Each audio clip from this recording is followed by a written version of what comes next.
We are at the 2011 International KOTESOL Conference, speaking with Grace Wang. Hi. How's your conference going so far? I think this is probably one of the most successful conferences we've had in quite some time. How so? Record numbers in really? terms of attendance. What are the numbers yes. we heard so far? Is it off the record?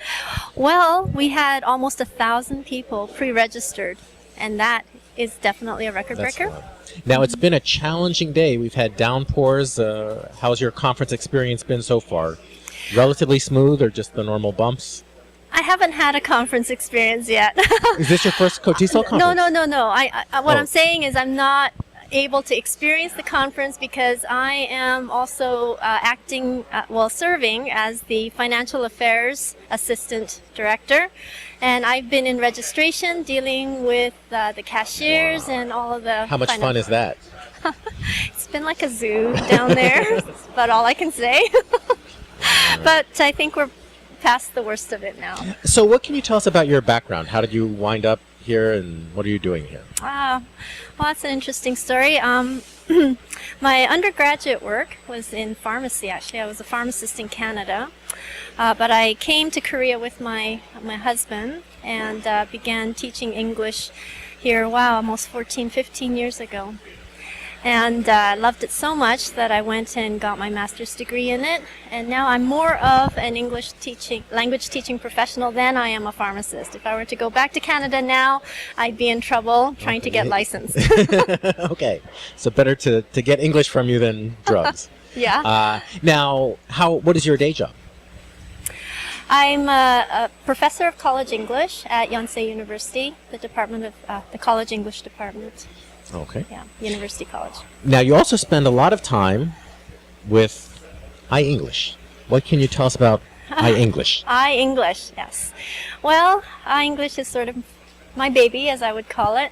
I conceptualized a set of books that would help students to get a grasp of the English sentence structure. And part of the reason was I was, as a teacher, teaching writing. I had difficulty at the time of feedback. I was telling students what was wrong with the writing, and in order to explain why something was wrong, I would end up doing one of two things. Either having lengthy one-on-one consultations with them to do the explaining, or writing copious notes on their writing assignments, which most of them would not even read. So then I came across a colleague of mine introduced to me a book that was actually first published in 1963, Blumenthal's English 3200, the 2200, 2600 series, and they had a very frame-by-frame method of English grammar instruction that taught English sentence structure to native speakers. And so for a while I used that book. I assigned that book to my students as reading, but unfortunately it was a little bit difficult for my EFL students because that book was originally written for ESL students. Well, not even ESL students, they're native speaking English students who had an intuitive sense of the language already. They would be the ones that already had all the English, but they just needed the remedial grammar to really notice what they were actually doing with the language. And with the EFL or ESL students, it's a complete different situation. So I conceived of a set of books just like Blumenthal's, but that was crafted for the English as a foreign language. Tell us more about the approach. Is it a step-by-step method or? Okay. The best way would be for me to show you. Excellent. Okay. Most books, I don't know if I can. Okay, thanks. Sorry. Most books are read sort of page 1 to 2. You know, you start at page 1 and then you read to page 2 and go like this. But Blumenthal's book, and it was his format that I adopted. You read a frame, all right? In fact, you have to follow frames rather than pages. You follow a frame, you turn to the next frame, which happens to be on this side of the book. And what that does is it gets you to focus on one little bit of information at a time, do an exercise, turn the page, and find the answer in the very next frame for immediate feedback and reinforcement of what you have just learned and what you have just done. So if a student does an exercise, they don't have to wait until they've gone through an entire page of exercises before they check their answers. Now, are these activity books as well as instruction? What's the balance of Yes. instruction and activity? It's a complete blend of instruction and activity. So instead of reading something like a text and then doing exercises, the explanation and the exercises are interwoven.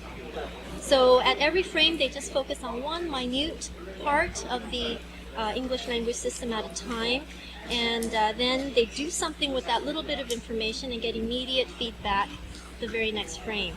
And so that's how the book is read. It's read this way, and then it's read this way, and the last page is here. And what it allows me to do as the author is to act as their inside of the head tutor. It's as though they've got my voice speaking to them inside their heads as they're progressing. And I also have on my website a page where they can ask questions about what they're learning here, the Ask Professor I English part of the website, and so they can ask further questions if they wish. And I want to hear a little bit more about how the book is constructed. The Okay. whole purpose of the frame being on every other page, Right. as opposed to, like, you could put this content here. What is Sure. the reasoning behind that?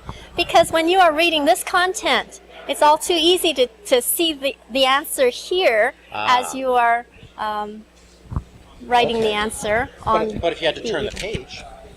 Yeah. The idea is to minimize the temptation to check the answer before you actually do the questions. Now, some students will, it doesn't matter where the answers are, they will always check first and then go back and write the answers. But this at least kind of deters that temptation. If the question was here and the answer was here, it'd just be too easy. So how long have you been developing these materials? How long have the books been out? I first started writing them in 2009, and prototype came out at the end of 2009, and then last year I had to make some revisions to the prototype. That was my first, and I came out with a second edition last year, and now I'm working on I have some ideas as to how this can be adapted for a wider market. For instance, I have one teacher in Utah who got a set of these books through her son who teaches in Korea. And I've had some very positive feedback from her using these with her ESL students in America. But she had some ideas as to how, in Asia we like things tiny and cute. But over there they actually found that the size of the book is a hindrance. They like the books to be bigger, just like all the other things. Everything in America is bigger. So I'm working on an adaptation of this series for a wider market, and I'm looking towards Amazon, even hopefully to get it on Amazon. I want to ask you about the marketing. I want to go back to the production, though. It is a small book. Yes. I haven't seen, if you walk around the publishers section here, you don't see a lot of books that look like this. Absolutely. What was the reasoning behind the structure or the shape and the feel? Well, I wanted something that was very, you look at this and it looks like candy. And I wanted a grammar book that didn't look like a grammar book, for one thing. That is the cutest grammar book I've ever seen. Thank you. The other thing, though, it really has to do more with the frames. Because you're just putting one little bit of information per frame. If the book were very much bigger, I would have to divide up the book to have two bands of frames. And I felt that would make for a little more complication than need be. What kind of feedback have you gotten so far from students? Well, interestingly, one of my colleagues at Yonsei during the summer was using these books with one of his summer classes.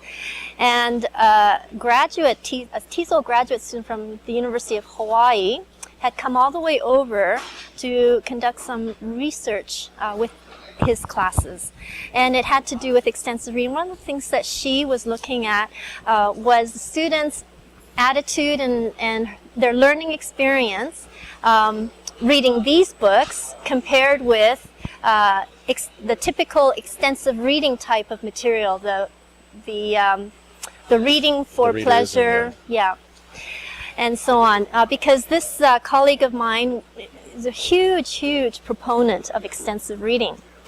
And it was very interesting. I met with her at the end of her 1 month stay here, and because she had some feedback for me regarding the preliminary results she had gotten from her students. And she said one of the things that surprised her the most was that contrary to expectations, students actually didn't hate reading these books comparing to, to the extensive reading they're reading for pleasure.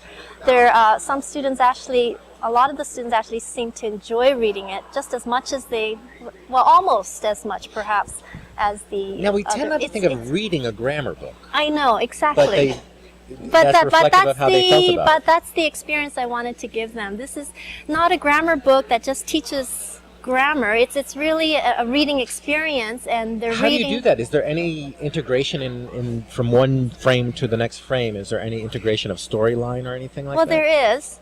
There's some of that, especially I think in book 3. I follow through a little story of a couple of people that. Anyway, there are storylines here and there, but more than that, I think it's the fact that they're forced to follow a certain line of thought about what they're learning from frame to frame to frame. So they're reading something, and then that leads them to think about the next little thing about what they have just learned. It's like progressively getting them deeper into their own line of thought about this topic, and they're reading some interesting. I tried to make the examples as authentic as possible. I got many of them from the internet. A lot of them have to do with proverbs and famous quotations and sayings. So the examples aren't your typical kind of grammar exercise type of very dry sentences. Reading the examples themselves are actually quite interesting. So you come up with this great idea, you produce a great product. How do you go about publishing and marketing? Who's the publisher of this fine work? Well, the publisher is a very tiny micro publisher, UNI Publishing, and I have to admit, I started it. The book was initially self-published, but I then soon found a relative that was able to take that over for me, and so. Why did you go that path? I just didn't think that bigger publishers would be interested in this work at this moment. So it wasn't that you got rejected by big publishers? I didn't even approach them because, as far as I know, the modern traditional publishing industry likes something that's predictable. This series is an innovation, right? And I knew I had to get the word out about it first, and then maybe a bigger publisher would become interested in it eventually. But I knew right at the start nobody was going to be interested in something that is so different from everything else that's out there in the market. And also, if you go with a publisher, you have to make compromises. Exactly. When you self-publish. And in fact, I did approach one publisher just because the CEO was a colleague of mine from the University of Birmingham, and we talked about it. He seemed very thrilled at the beginning, but then when we started really talking about the project, very predictably, the publishing company began to say things like, well, I think, we're not quite sure about and I just didn't want to get into all of that. This is an innovation, and I just wanted to see if it would fly as an innovation, not watered down for commercial reasons, or not, adapted for a wider market. I have an idea, and I want to see if it works. That's all. Now, you've also got a very nice website. What can you tell us about that and how your approach toward putting it online? Okay. The website has a couple of purposes. One of them is to provide support. Now, another idea that I had, which is kind of different from this series of books, I've also written one task-based textbook that's available in its complete form as a free PDF download at my website. And that again is an innovation. It's not like any of the other textbooks out there in that all it has is 2 sheets that comprise a task procedure, a set of things that students must do to get from A to B, right? And then past that procedural sheet is a set of supplements they use as materials to get from A to B. And it's not like a traditional textbook where the materials and the procedure are interwoven, so that when you open a book, you can see, okay, today we're covering these materials and these steps, and tomorrow we're covering these materials and these steps. It's like the materials and the procedure have been separated. And the reason I did that was I wanted to have a very clear structure for how a task would progress from start to end, from the beginning to the end.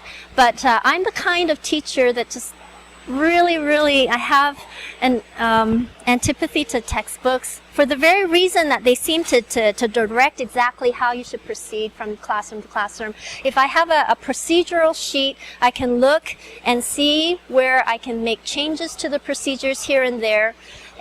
If I look at the material separately, I can see whether I might want to substitute this material for another set of materials. So by separating the procedure from the materials, I was hoping to do what most textbooks don't do, and that is to provide structure and provide a maximum degree of room for teacher autonomy, basically, so that they can tweak the task procedure as they feel they need to within the class. They can tweak and use different materials as they feel they need to in the class. I feel that as teachers, we always need to be teaching the students rather than the textbook or even a curriculum. We need to be teaching the students.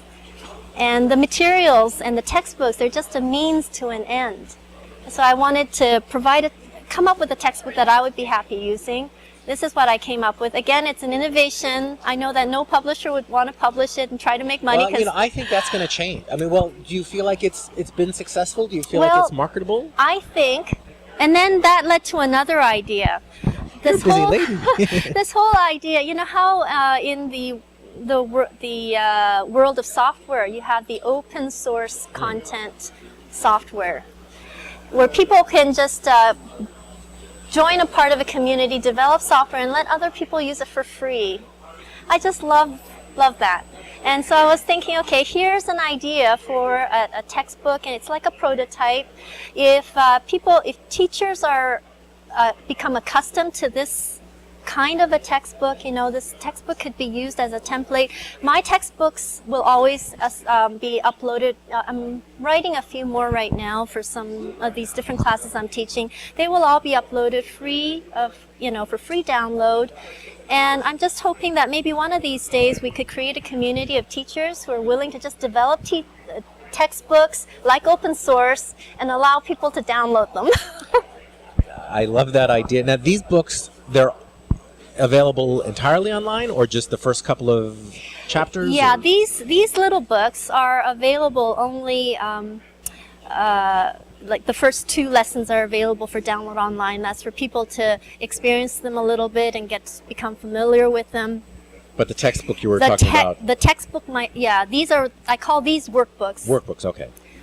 The textbooks I'm talking about, there's just one uploaded right now. It's the one that we use for the reading and writing course for intermediate freshman students at Yonsei University.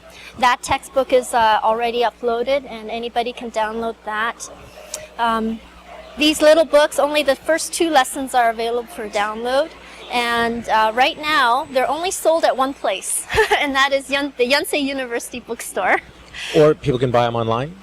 And the publisher is working on making it available online, but that hasn't happened yet. Okay, well, you'll have to have a meeting with the publisher. I guess. But as I say, that should be coming soon. Yeah. Okay, well, great stuff. Anything else we should know about these books?